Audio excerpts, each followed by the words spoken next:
Thank you, Cynthia. Good afternoon. It is my pleasure to collaborate with OCULUS. This is my financial disclosure.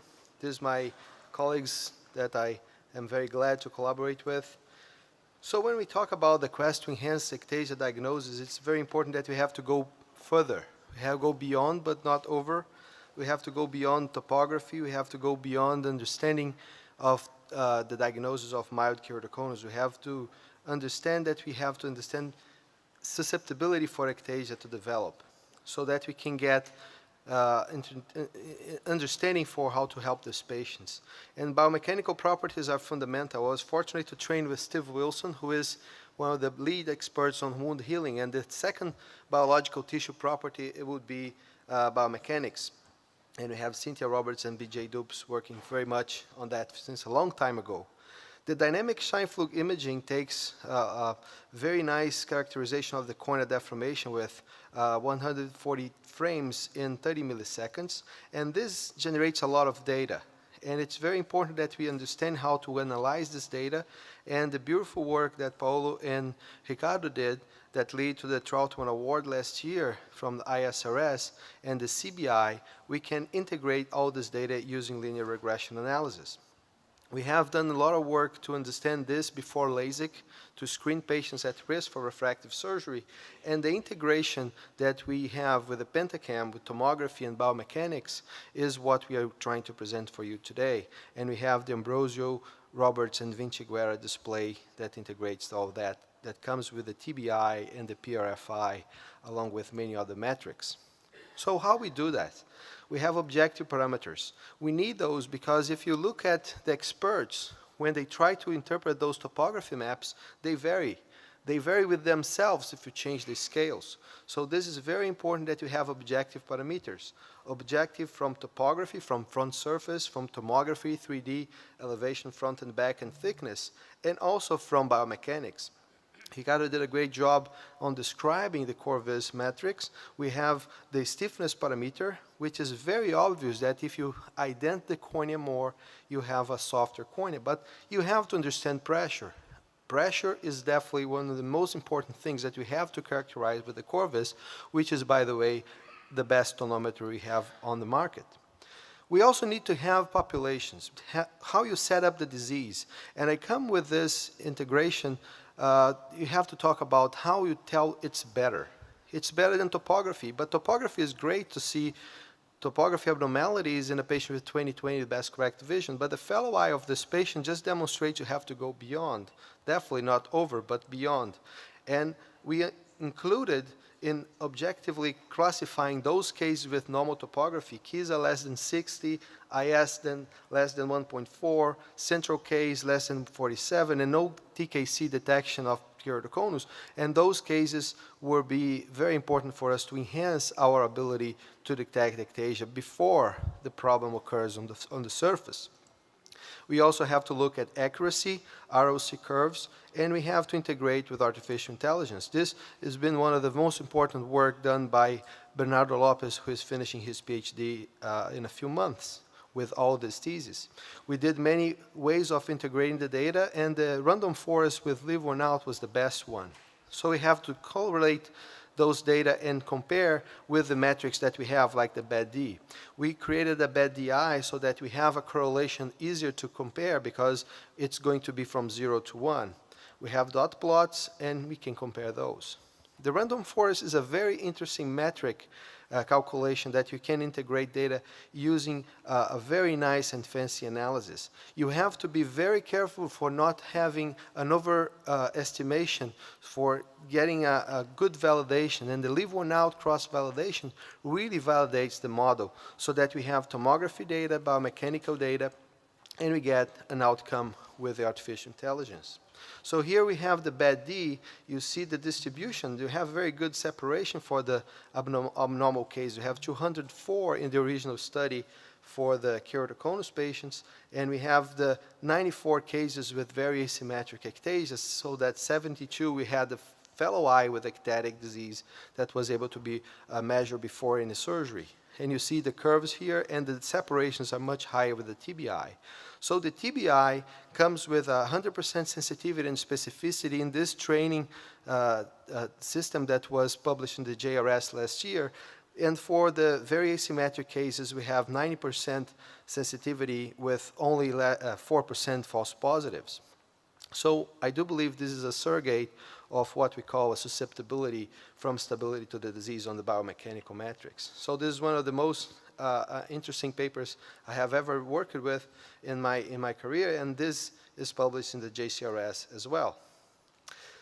External validations are very important because we need to make sure that we are not over-treating these populations that we had for the training set. So we had the first study coming from Iran. It's black and white. It's keratoconus versus normals. And you see, even with the tomography, that you have a good separation, you see here much more separation. It makes us the understanding that even with the ROC curve that is almost perfect, virtually perfect to better say, we have a better separation with the TBI. This month, we have the announcement of the first colon award from the International Journal of Keratoconus and Ectatic Corneal Disease, which was awarded for my colleague George Haddad, who did a beautiful work on his first impressions on the clinical settings, along with George Waring and Caroline Rocha. This is also done at my clinic in external validation with patients that we saw after the TBI was conceived. And we see those cases are still here. So a lot of people come, you're still not getting all these cases, and you have some cases like that. Those are the cases that we want to detect because those cases may be the susceptible ones that you want to screen out from refractive surgery, or even maybe considering a procedure that is less invasive, that will cause less biomechanical impact. I'll come with a couple of concepts for you. The global consensus came that true unilateral keratoconus does not occur, but secondary ectasia can occur, and I would say can occur in any eye, and definitely can be unilateral. This is one of the best unilateral cases. This patient came as unilateral ectasia presentation. The fellow eye is 2015, and the fellow eye is being stable. The right eye did a Carroll ring implantation, did very well, and those cases, they typically do well because the corneas are not so soft. The patient was sent to follow up to Dan Reinstein, who is very prolific on his ability to do advanced diagnostic testing, including the Gatinel SAD score on the Orbscan, Pentacam, Artemis. And Artemis, with the epithelial map, which we call segmental tomography, was normal at his algorithm. Also the same with the score analyzer, and also with the Pentacam. And we got one of these cases, one of the visits I got the Corvis, and we were able to retrospectively integrate the TBI as a 0. The concept of ectasia susceptibility was introduced when I saw this patient for the first time. The patient had LASIK only in the left eye. She was not happy with the results. Nothing was done to the right eye. A few months after the LASIK procedure in the left eye, she developed ectasia. So nothing was done in the right eye. If you see the right eye would qualify as a LASIK candidate based on front surface and thickness. We published in 2010, the BED was on the yellow side, and the ORA, we had a little bump here, and the CRF was less than 8.8. So we published, this is ectasia susceptibility. It's not keratoconus. The phase is 2015 distance corrected. Green topography. This patient is still stable in the right eye. Ectasia is doing well with a contact lens, and we got an exam when she was out of the contact lens for at least 6 weeks. And the right eye, you see topography with the placido, you see the change you have on different scales. And also the similarity, this is the Ambrósio 2 scale on the curvature, very much similar on the Scheimpflug and on the placido.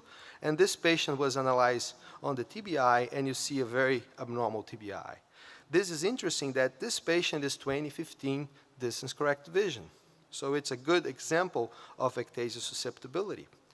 Also, another very interesting case is these identical twins. The first twin came with a very asymmetric keratoconus, and you see topography from Scheimpflug again being very similar from the topography from the placido, and the TBI was abnormal in all of the settings. So this is a 4-eye with the same genetic information, and one eye had ectasia because she rubbed that eye too much, and all the 3 eyes with relatively normal topography, you have a TBI that's abnormal. A lot of people ask me, do you still need to do placido? I think it's very important that placido is still done because we screened for the most common complication of laser vision correction, which is dry eye, and also all the information we can get to improve the treatment for those patients. When we talk about the integration of tomography and biomechanics, it's very important that we understand the need for being objective and the need to use this data in a proper way, and artificial intelligence is definitely the way to go.